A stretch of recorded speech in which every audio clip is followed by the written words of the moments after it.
ktoś cię skomplementuje, no i unosisz się nad ziemią w ekstazie przez 2 godziny. Dostajesz awans i bardzo się tym cieszysz i gdzieś ciebie to super motywuje pozytywnie. Przez co? Przez 3 dni.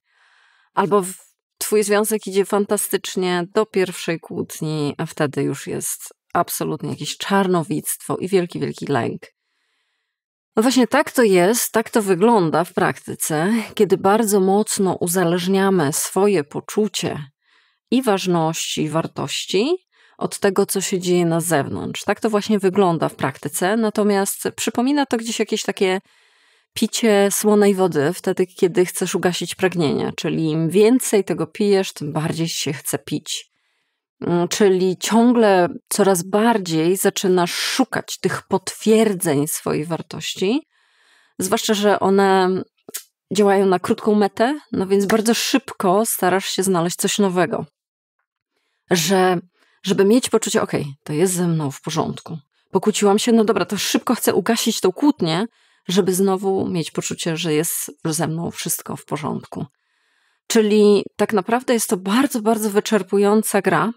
To po pierwsze. Po drugie, prowadzi ona do lęków. I to dosyć silnych. Pod tytułem, czy tym razem się pokłócimy? Czy tym razem przypadkiem ktoś na mnie nie patrzy krzywo? Czy na pewno tym razem uda mi się zdobyć ten awans, tą pochwałę, ten komplement? No i oczywiście to też bardzo mocno napędza takie koło i mechanizm potrzeby udowadniania, że ja coś znaczę, że ja się gdzieś tutaj sprawdzę, że ze mną jest wszystko okej. I tak samo udowadniania innym ludziom, ale i także sobie. Tak jak mówię, to jest bardzo ryzykowna gra, dlatego że tak na dobrą sprawę nie potrafisz skontrolować tego, jak się ustosunkują wobec ciebie inni ludzie, jakie będą mieli opinie na temat ciebie. Nawet jak się bardzo, bardzo starasz, to nigdy nic nie wiadomo. I wtedy jesteś taką chorągiewką na wietrze. Czyli okej, jak jest dobrze, to jest fantastycznie, ale za chwilę ten wiatr się zmieni i będzie naprawdę niedobrze. I to jest wyczerpujące. To jest zbyt ryzykowna gra i zbyt wyczerpująca gra, żeby na nią naprawdę postawić i żeby w ten sposób żyć codziennie. Dlatego dzisiaj proponuję ci spojrzeć na to nieco inaczej, uzbroić się w inne narzędzia i strategie i sposoby myślenia, przede wszystkim o sobie, tak żeby to poczucie własnej wartości, ważności nie było tak mocno przyczepione do tego, co jest na zewnątrz. I powiem ci to w 3 zgrabnych punktach. To przechodzimy do pierwszego. Zmień walutę z oceny na wartości. Więc póki co mówimy o sytuacji, kiedy twoją walutą jest ocena. To znaczy walutą, którą przeliczasz swoją wartość. Są to oceny, są to wyniki, są to innych opinie na twój temat albo jakiekolwiek osiągi, czyli to jak wyglądasz, ile zarabiasz, w jakich metrażach mieszkasz itp. itd.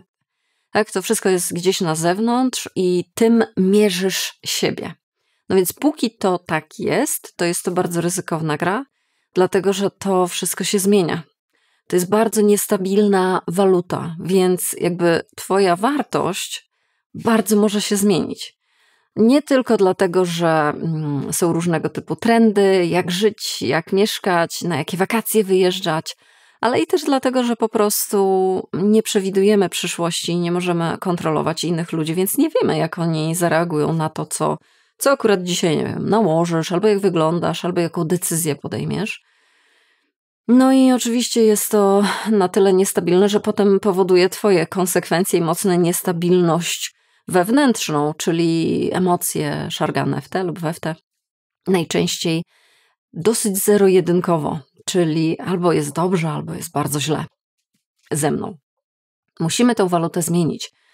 Żeby to poczucie własnej wartości było bardziej stabilne, to walutą musimy je przeliczać w bardziej stabilnej walucie.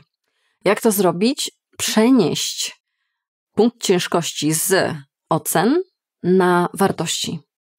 Czyli musimy przenieść punkt ciężkości z ocen, które są bardzo niestabilne, na wartości, na których tak naprawdę zawsze osadzamy swoje życie. I czy jesteśmy tego świadomi, czy nie, to my właśnie na tych fundamentach stawiamy swoje życie i swoje postępowanie i to, jak siebie widzimy, jak się ze sobą czujemy. Tylko że możliwe, że robisz to w sposób nieświadomy, więc nie wiesz, na jakie wartości stawiasz, ale one się dzieją. One gdzieś dają o sobie znać. Natomiast to, co dzisiaj ci proponuję, to jest faktycznie świadome przepracowanie i zbudowanie tych fundamentów w taki bardzo uświadomiony sposób, żeby wiedzieć, co ty cenisz. I stąd właśnie do tego posłużą ci pytania, z którymi chcę się z tobą podzielić. Pierwsze jest, co jest dla mnie ważne, niezależnie od wyniku. Czyli jeżeli na przykład bardzo starasz się zadbać o swoją sylwetkę, zmieniasz swoją dietę, ćwiczysz, chodzisz bardzo regularnie na siłownię, wszystko to jest bardzo restrykcyjne, żeby uzyskać taką sylwetkę, jaką sobie wyznaczyłaś lub wyznaczyłeś za cel. No i fajnie, to jest uzależnianie tego samopoczucia od wyniku końcowego, z oceny, która może być niestabilna, bo tak jak i waga jest niestabilna, tak i trendy są niestabilne, tak i skład ciała jest i to, co robisz, na to wpływa. A zatem przenieśmy to na coś bardziej stabilnego, czyli na twoje wartości. Więc nie patrząc na tą wagę, nie patrząc w lustro, co takiego jest dla ciebie ważne w tej podróży, w jaką wyruszyłeś lub wyruszyłaś, którą można by nazwać podróż po sylwetkę albo podróż po zdrowie, czy poprzez siłę, czy kondycję, którą budujesz. No więc jakim człowiekiem chcesz się stać w tej podróży? Czyli nie tylko gdzie jest meta, ale jakim ja podróżnikiem się staję, idąc do tego mojego celu. I tutaj właśnie już zaczynamy wchodzić na teren wartości, czyli czy to jest może autożyczliwość, samowspółczucie, troska o siebie, czy to jest może towarzyskość, może wypady na siłownię to jest dla ciebie bardzo fajne miejsce, żeby poznawać czy rozmawiać z innymi ludźmi, czy może hobby, może po prostu podnoszenie ciężarów to jest dla ciebie zwyczajna przyjemność, ale skupiając się tak mocno na tym wyniku, na ocenie końcowej, zapominasz o tym. Albo w ogóle nie zwracasz na to uwagi lub specjalnie gdzieś spychasz to na margines ważności. Natomiast ja ci mówię teraz, odwróćmy to i popatrz, czy przypadkiem gdzieś po drodze, nie na mecie, tylko po drodze, jest coś super ważnego i cennego dla ciebie do docenienia i do tego, że to właśnie ta wartość będzie napędzać ciebie, pomagać ci i kierować tobą w tej drodze do celu. I to jest jedno pytanie, z którym chcę cię zostawić, ale jeszcze to nie wszystko. Drugie. Nie pytaj siebie na przykład, czy ta prezentacja była sukcesem, tylko czy byłam odważna, czy odważyłam się stanąć przed tymi ludźmi i oddać tą prezentację, jaką przygotowałam. Czy przygotowałam się wystarczająco na tą prezentację? Czy zrobiłam to, co do mnie należy i zrobiłam tą pracę rzetelnie, uczciwie, w jakiś sumienny sposób? Czyli nie tyle, czy dostałam oklaski, czy ktoś wstał i były owacje na stojąco, tylko czy ja wykazałam się tą odwagą, czy ja się wykazałam tą pracowitością, sumiennością, rzetelnością. Zmieniamy punkt odniesienia. Kolejny przykład. Zamiast, czy oni mnie polubili, czy dobre wywarłam na nich wrażenie, czy byłam autentyczna w tej rozmowie. Czy ja byłam lojalna wobec własnych uczuć, potrzeb, opinii. I to takie całe, tak? Czyli dlaczego? Dlatego, że chcemy przenieść punkt ciężkości na bycie autentycznym, albo bycie w zgodzie ze sobą, albo niezdradzanie siebie, nierozczarowywanie siebie, tylko dlatego, bo na przykład ktoś miał inne zdanie, albo na chwilę się na mnie krzywo spojrzał. Jak widzisz, to są zupełnie inne pytania, być może odmienne od tych, które sobie zadajesz na co dzień. Bo pytanie, czy oni na pewno mnie polubili? Czy to na pewno dobrze wypadło? No to są inne pytania niż te, które opierają się na twoich wartościach. Na tym, co ty faktycznie cenisz i budujesz w swoim życiu. Bo to nie oznacza, że ty już te wartości masz. Być może oceniasz sobie, no ale mi brakuje tego samowspółczucia. Mi brakuje tej odwagi. Okej, ale ona nie przyjdzie po prostu sama. Jakby nie da się siedzieć i czekać, aż ta odwaga się zjawi. Nie da się siedzieć i czekać, aż samo współczucie pojawi się w twoim wnętrzu. To się wypracowuje milimetr po milimetrze poprzez praktykę i najczęściej właśnie przypominania sobie o tych pytaniach, które ci właśnie wymieniłam. To dopiero się rodzi w działaniu, a nie w czekaniu. I to jest jedna rzecz. Mamy jeszcze dwie. Punkt numer 2. Zmiana kierunku uwagi z co oni o mnie myślą, na jak ja się z tym czuję. Oczywiście to, czemu poświęcamy uwagę, rośnie w naszej głowie do kolosalnych wielkości, uważane jest w tym momencie, nawet już bez większej refleksji na ten temat, za bardzo, bardzo ważne. Dlatego póki ciągle skanujesz swoje środowisko, skanujesz swoje metraże, skanujesz siebie w lustrze, skanujesz to, jak inni patrzą na ciebie, czy przypadkiem gdzieś tam nie było jakiegoś krzywego spojrzenia, jakiejś dziwnej intonacji, to znaczy, że swoją uwagą to właśnie karmisz, a więc ocenę z zewnątrz. No, cały ten film poświęcamy temu, jak zbudować poczucie wartości od wewnątrz w bardziej stabilny sposób, a to oznacza, że będziemy musieli też kroczek po kroczku, ale jednak uczyć się przekierowywać naszą uwagę z tego zewnętrznego funkcjonowania na bardziej wewnętrzny. I do tego służył już punkt numer 1, ale teraz przejdźmy do drugiego, czyli tutaj proponuję ci taką bardzo krótką, to jest bardzo krótka praktyka, bardzo prosta, możesz ją zrobić w każdym momencie, a nawet nikt się nie zorientuje, że coś takiego robisz. Takiego zerknięcia pod pokrywkę, tak? Czyli jeżeli jesteś garnkiem, że tak ci porównam, albo jesteśmy, to bardzo często patrzymy tylko i wyłącznie na to, co się dzieje wokół tego garnka, natomiast tam gdzieś coś się gotuje, tam gdzieś coś się dzieje na skutek różnych wydarzeń, różnych dialogów, różnych sytuacji i okoliczności i zatem bardzo ważne jest to, żeby spojrzeć pod pokrywkę i zobaczyć, co tam się dzieje. Dlatego, że to jest to, jak się czujesz, co się w tobie dzieje, jakie masz potrzeby, co ci przychodzi do głowy. Musimy zerknąć pod tą przykrywkę i złapać z tym lepszy kontakt. Tylko w ten sposób będziemy mogli budować i wysyłać informacje do siebie, że to, co jest ze mną, to, co się dzieje ze mną, moje myśli, moje odczucia, moje potrzeby są ważne. Dlaczego? No, chociażby z prostej przyczyny, bo ja na to zwracam uwagę, bo ja temu oddaję uwagę lub jak to się mówi, bardzo zresztą słusznie poświęcam uwagę.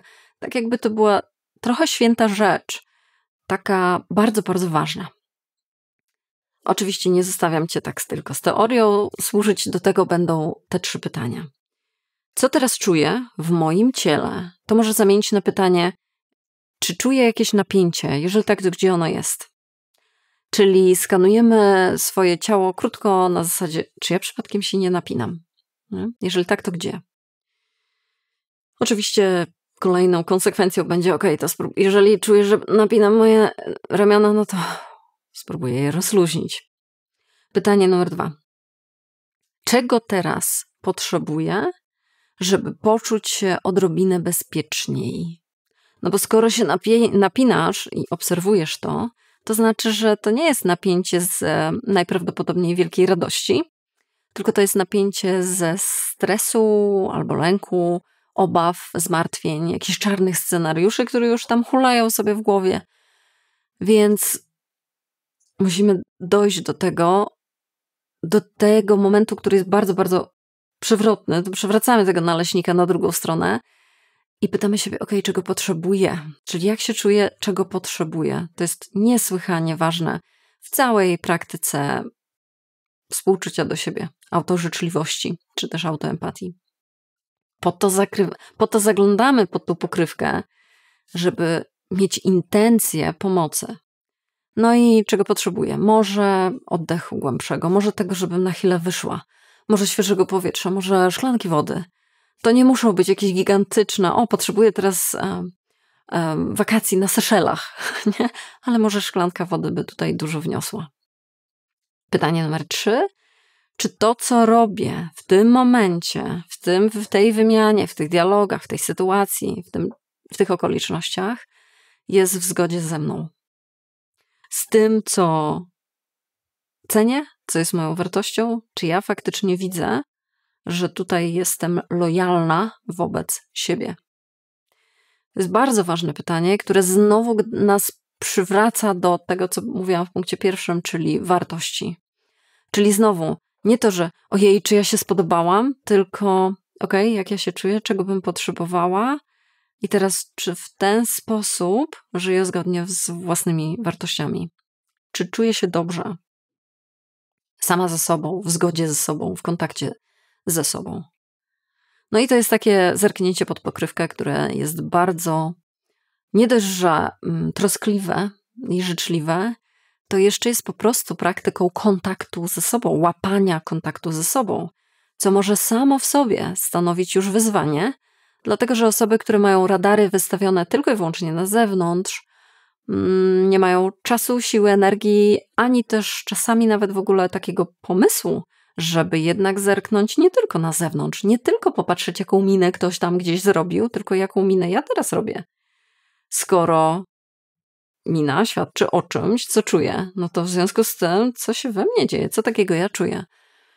I czy jest mi z tym dobrze? Czy żyję w ten sposób w zgodzie ze sobą? Czy nadaję sobie ważność w tej sytuacji? No, to oczywiście samo w sobie stanowi wyzwanie. Wiem, że to nie jest dosyć łatwy temat, dlatego jeżeli gdzieś potrzebujesz się z tym przegryźć na spokojnie i powoli i poza filmem, zapraszam Ciebie na konsultację 1 na 1, to też jest w mojej ofercie. Przy okazji także zapraszam Cię na newsletter, który wysyłam raz w tygodniu w niedzielę wieczorem, gdzie oczywiście tylko, że na piśmie dajemy sobie spokój. Bardzo skutecznie dajemy sobie spokój. Jeżeli potrzebny Ci jest taki zakątek w Twoim życiu, w którym będziesz się co tydzień wyciszać, to właśnie jest w zasięgu Twojego kliknięcia, zapisu. A my przechodzimy do punktu 3. Zbuduj zaufanie przez działanie. No i oczywiście to, co musimy jeszcze wzbudzić, ćwiczyć, budować w sobie, to jest zaufanie. To jest zaufanie do siebie. No, jeżeli mamy poczuć od wewnątrz tą stabilizację, no to musimy wiedzieć, że na tej osobie wewnątrz można polegać.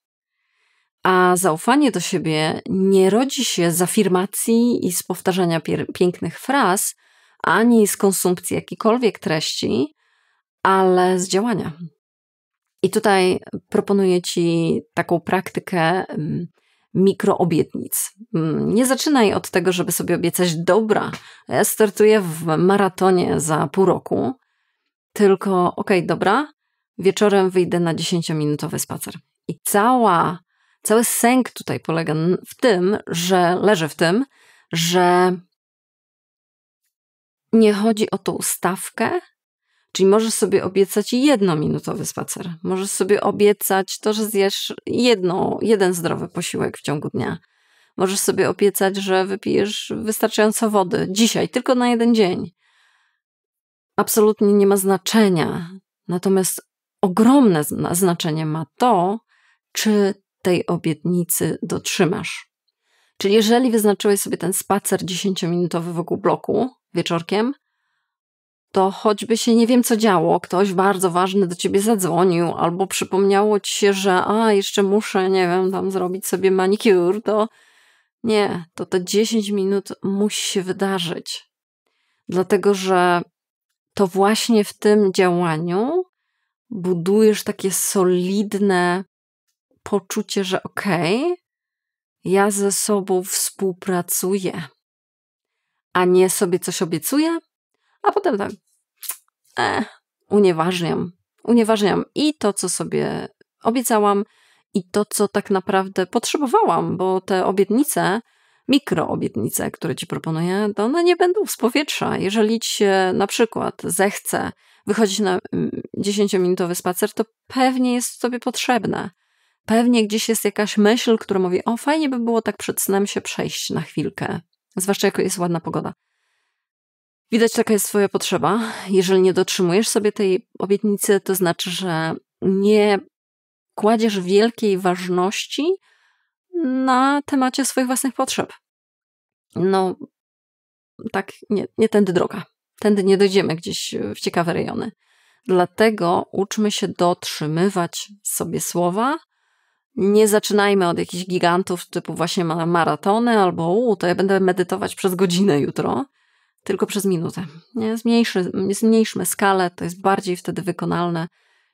Zmniejsza się ryzyko tego, że nie dotrzymasz sobie słowa. Oczywiście jest jakiś margines błędu, no nie? Też sobie daj na to pozwolenie, że to nie musi być zawsze na 100%, ale gdzieś ta metoda 20-80, jeżeli jest 80%, to jest naprawdę świetnie.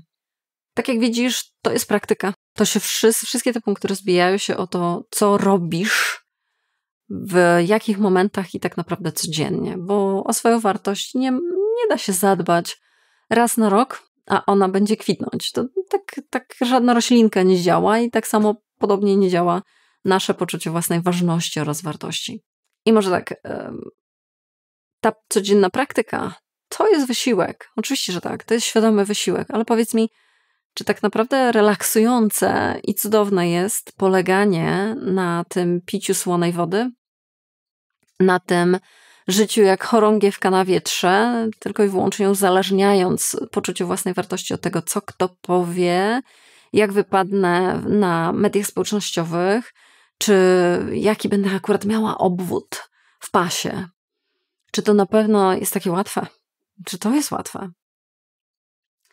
Zostaw mi komentarz, tak żebyśmy się po prostu podzielili tym, jak to bywa z tym poczuciem własnej wartości, gdzie ty często upatrujesz, jeżeli nie w sobie, jeżeli nie w swoich wartościach, jeżeli nie w swoim uszanowaniu swoich potrzeb, to gdzie potrafisz zostawić, zakotwiczyć na zewnątrz swoją wartość, no i jak na tym wychodzisz, nie?